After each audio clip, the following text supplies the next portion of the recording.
Hello दोस्तों, आज मैं आपको सास बहू की बहुत ही अनोखी लड़ाई सुनाने जा रही हूँ।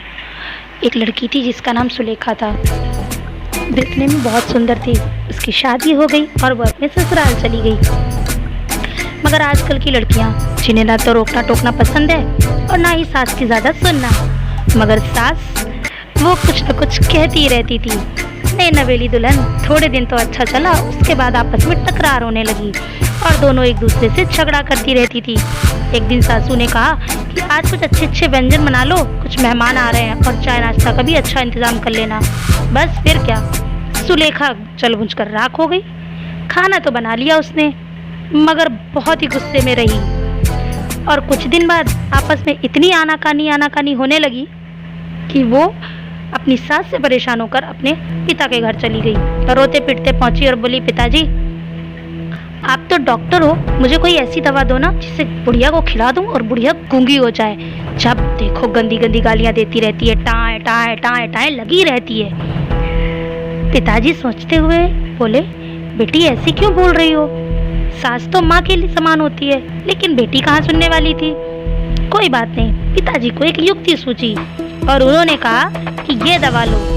ये दवा थोड़ी सी कड़वी है, मगर तुम हर रोज 1 महीने तक अपनी सास को खाने में मिलाकर खिलाना, वह पूरी तरह से गूंगी हो जाएगी। फिर क्या, बेटी खुश हो गई और ससुराल पहुंची।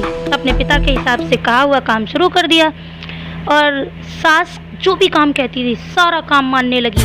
पलट के जवाब भी नहीं देती थी और टाइम पे खाना और दवा देती थी, क्योंकि उसे उस खाने में दवा मिलाकर देनी होती थी और सास को पता न चले, इसलिए सारे ड्रामे करती थी। सास जो भी कहती थी उतना ही वो करती थी और मन में ये सोचकर खुश होती थी कि बोल ले बुढ़िया, बस 1 महीना और 1 महीने बाद तो गूंगी ही हो जाएगी और मैं चैन से रहूंगी। ये करते करते कि वो कुछ भी जवाब नहीं देती थी, सास कुछ भी बोलती रहे, खाना दवा सब टाइम पर देना। इससे कुछ दिन बाद क्या हुआ कि दोनों का झगड़ा बंद हो गया और वो दोनों खुशी खुशी एक दूसरे के साथ रहने लगी।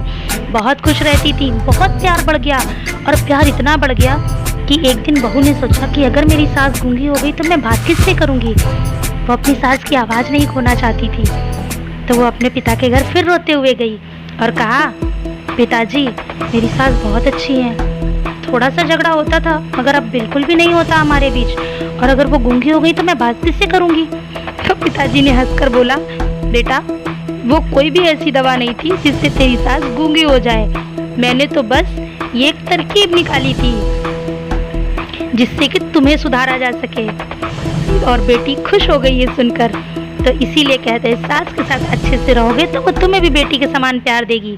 अब क्या हुआ, सुलेखा को सारी बातें समझ आ गई थी, उसे अपनी गलती का एहसास भी हो गया और वह अपने ससुराल वापस चली गई।